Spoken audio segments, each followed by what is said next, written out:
8.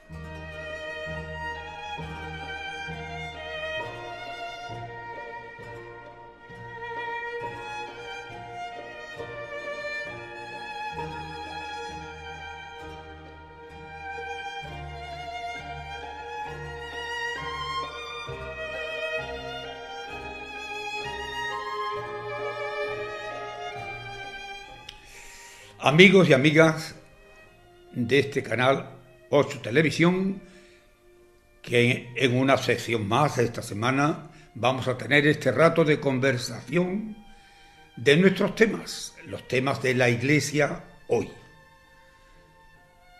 Tan hoy que hoy vamos a hablar de estos 2 días, sábado y domingo de este último fin de semana, en el que hemos celebrado 2 grandes acontecimientos eclesiales. El Día de Todos los Santos y la conmemoración de los fieles difuntos. Conviene hacer una especie como de catequesis de estas 2 cosas, porque siendo como es esto de una tradición muy antigua en el pueblo cristiano, todavía hay mucha gente, sobre todo de la gente nueva, que no entienden esto ni saben de qué se trata. Que confunden.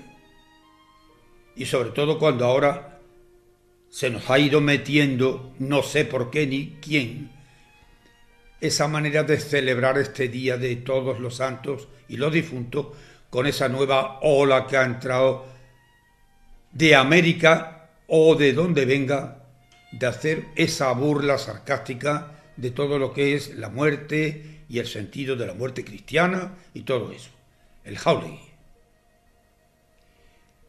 Yo pienso, ¿qué pasaría si en uno de estos mundos de América, en cualquiera de aquellos lugares o si nos presentáramos allí con una procesión de Semana Santa, con la Virgen y el palio y demás, o con los trajes de flamenca y de gitana bailando la sevillana, ¿qué dirían en Norteamérica o qué dirían en Inglaterra? Porque eso no es lo suyo, ¿verdad? Pues yo creo que eso deberíamos decir los españoles cuando se nos trata de meter cosas que ni han sido ni son propias de España ni de los españoles. ¿Que están de moda? Bueno, estarán de moda para quien esté. ¿Qué se consigue con eso? Yo no entiendo mucho de estas cosas, pero me da la impresión de que con esto, como con tantas otras cosas, no se mete más que el dinero por medio. Hay que comprar, hay que gastar, hay que invertir, hay que no pensar, sino salirse a pegar gritos y a dar voces y a pegar pingos en la calle. Esta es la impresión que me da con eso. Pero en fin, los que lo hacen porque quieren. La verdadera libertad y la verdadera democracia es respetar las opiniones de otros, pero por eso, como hay que respetar las opiniones de otros, pues yo doy la mía también. Cada uno piense o haga lo que quiera y nos dejen en libertad para pensar y hacer lo que queremos. Volvemos al tema, Día de Todos los Santos, el que fue el sábado. Para muchas personas, los santos son las imágenes que están en los altares, a las que se le encienden velas, se le ponen flores, o se sacan en procesión, o son titulares de alguna cofradía o hermandad o asociación. ¿Es correcto pensar que esos son los santos? Pues no. La imagen o retrato que yo tenga encima de mi cama, de mi cómoda o de mi mesa, de mi madre o de mi padre, no son mi madre y mi padre. Son retratos que me los recuerdan, que me los representan. Pero mi madre y mi padre, los que están en esa fotografía, son unas personas que estuvieron conmigo en el mundo, que ya no están en este mundo porque el Señor se las llevó con él. Pero yo no digo al retrato, este es mi padre o esta es mi madre. Digo, este es el retrato de mi padre o este es el retrato de mi madre. Pues esto pasa con las imágenes que tenemos en los altares.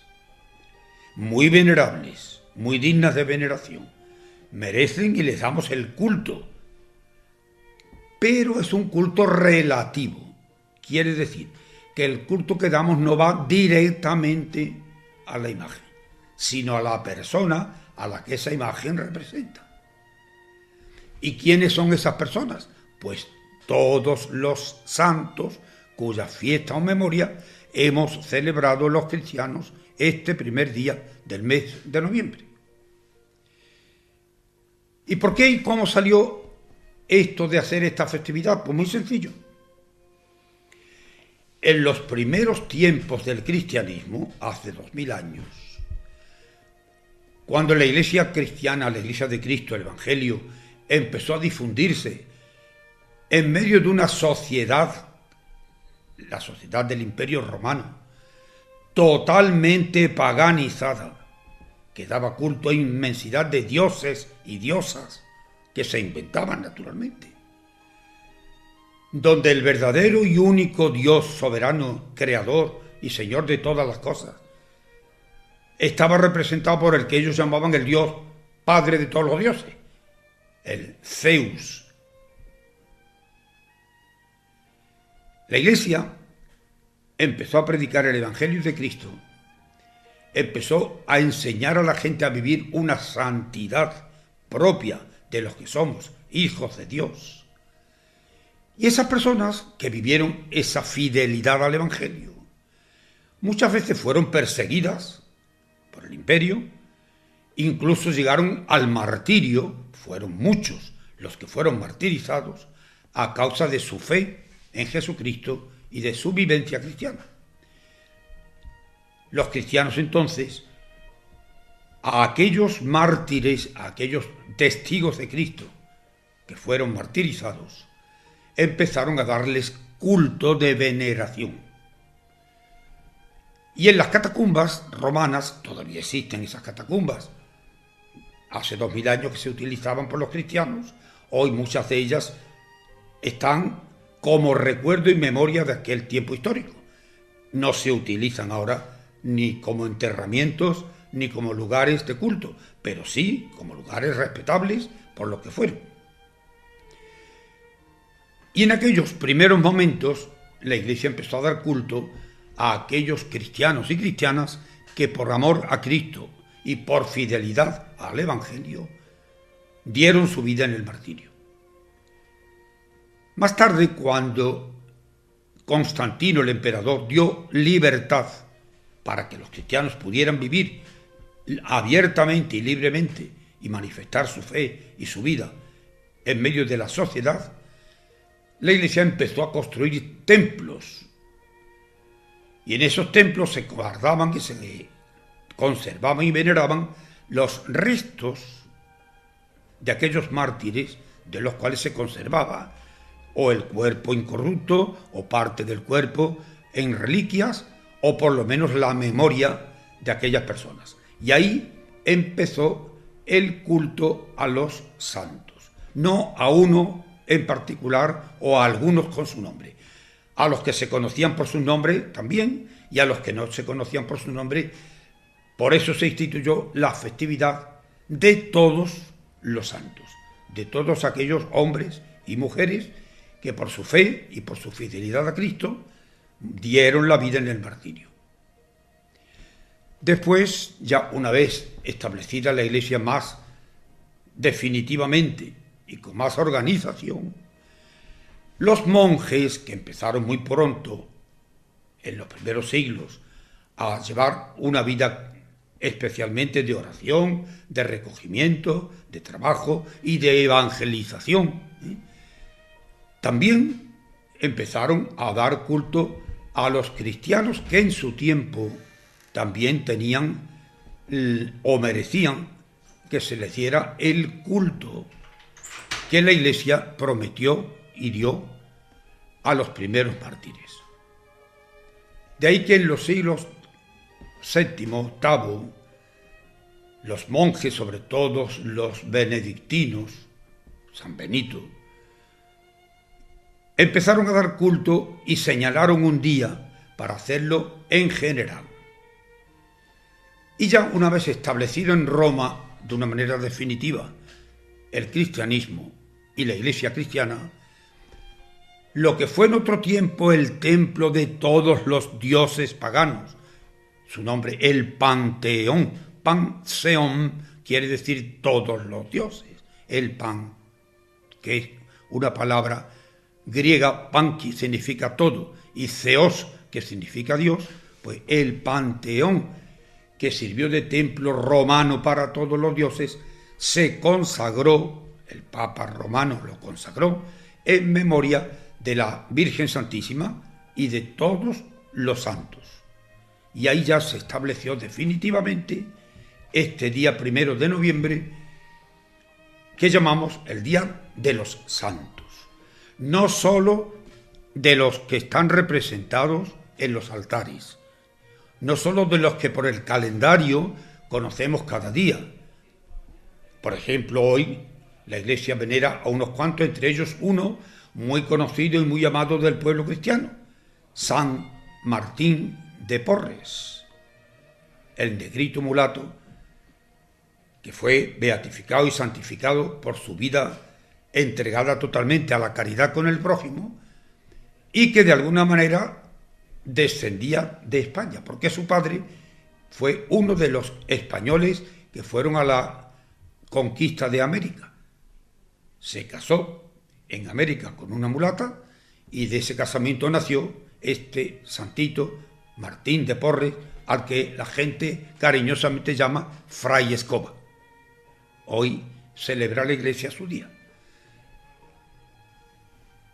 La fiesta de todos los santos nos recuerda a todos los cristianos que la santidad no es patrimonio de algunas personas que son capaces de serlo.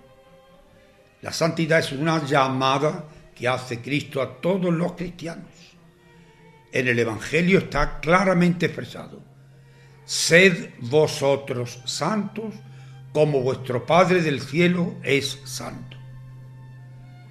Si somos hijos de Dios, si de alguna manera participamos por la gracia de Dios, por el bautismo, de esa naturaleza divina de Cristo, la santidad que es Cristo debe ser también participada en parte por los que somos miembros de su cuerpo, los cristianos. Él es santo, nosotros debemos ser santos, porque la santidad no consiste en hacer milagros o en que nos pongan una estatua en un altar. La santidad cristiana consiste en vivir cada día y en cada momento de acuerdo con la voluntad de Dios y llegar en ello incluso hasta el martirio si hace falta, por no renunciar a esa fe cristiana que nos da la vida eterna. La santidad, hoy por hoy, que muchos no piensan en ella ni quizás la valoren, es la condición propia de un cristiano. El día 2, el domingo, hemos celebrado la conmemoración de los fieles difuntos.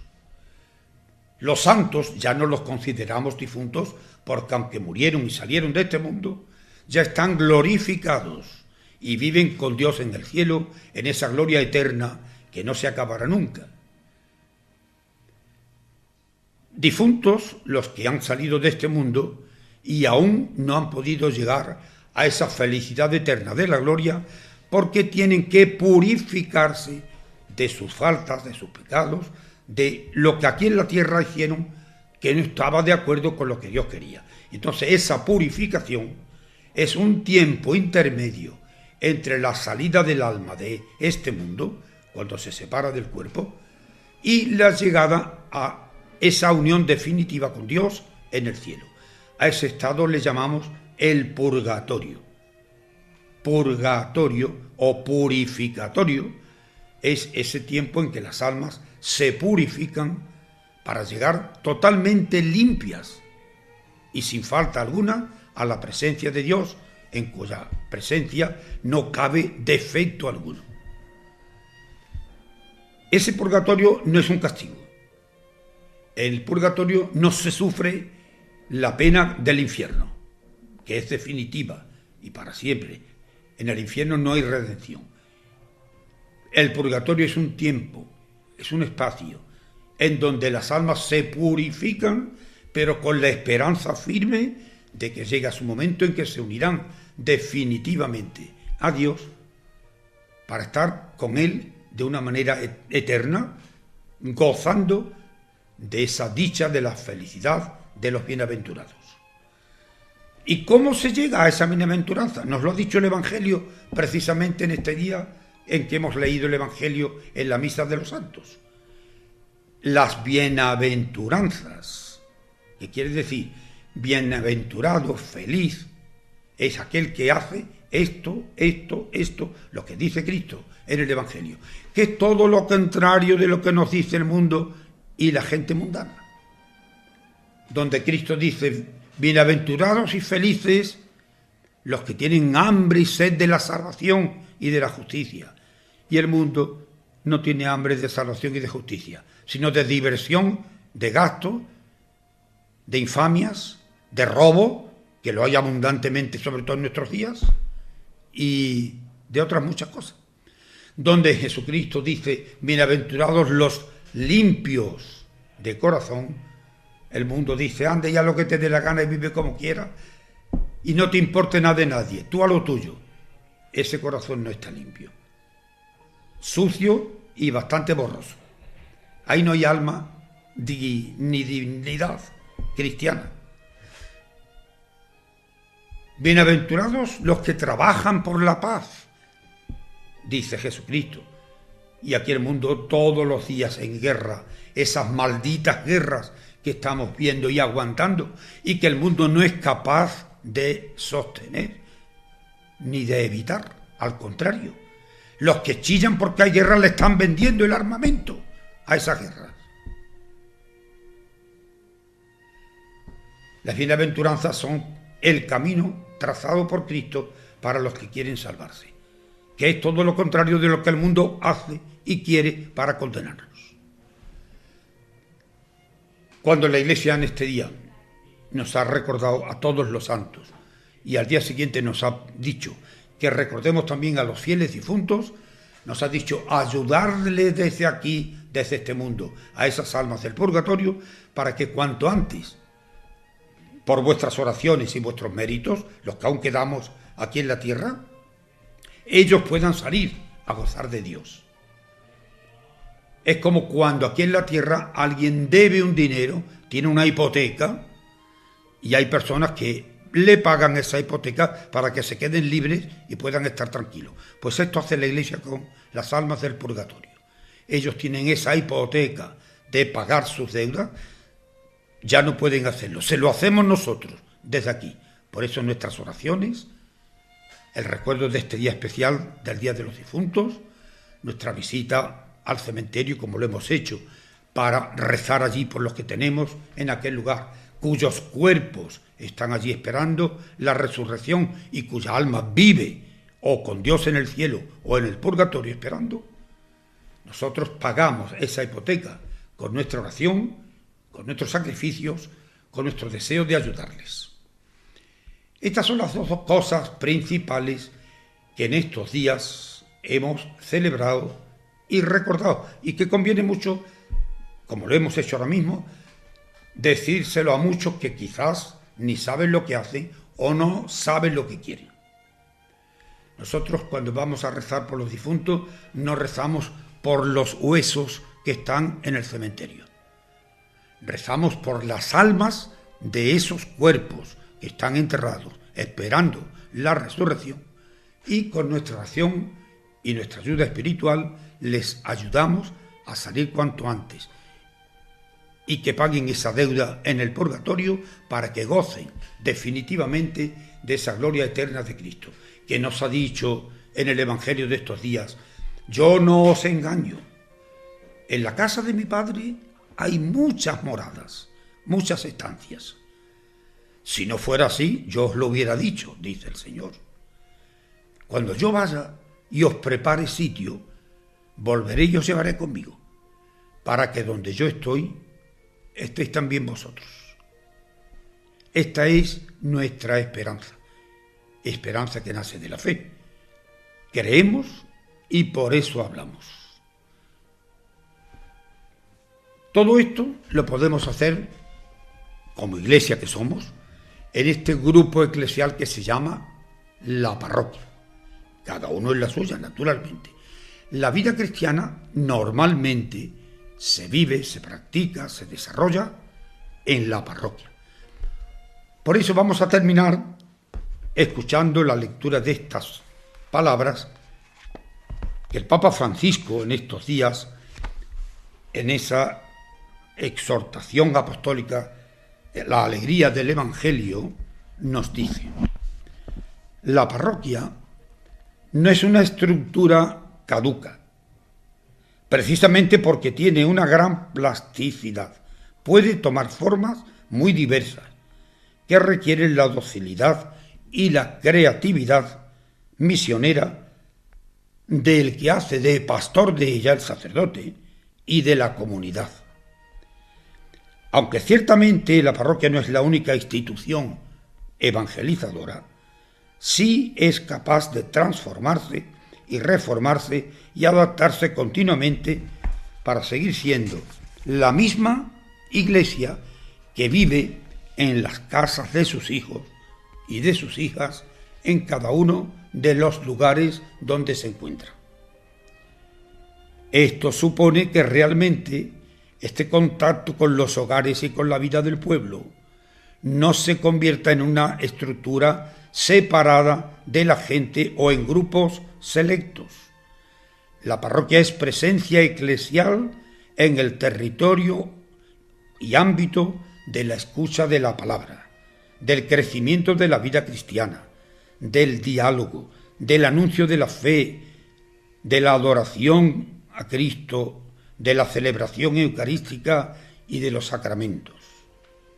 A través de todas esas actividades, la parroquia alienta y forma a sus miembros para que sean agentes de evangelización.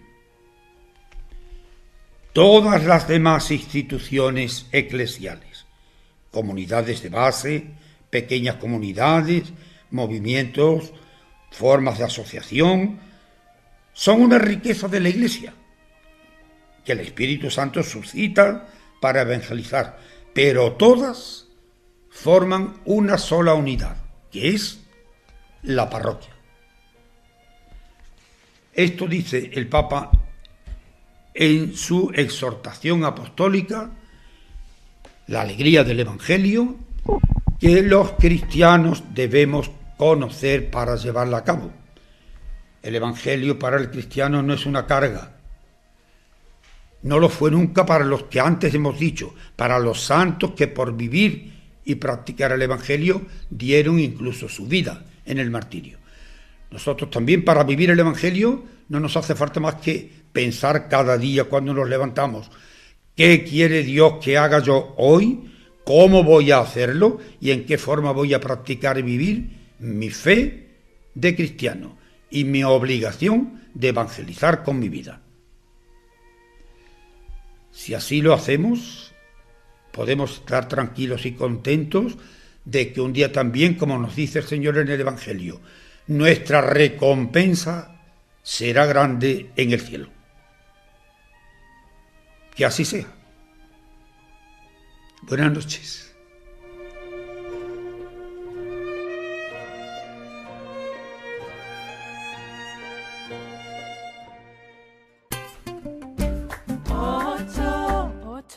Ocho.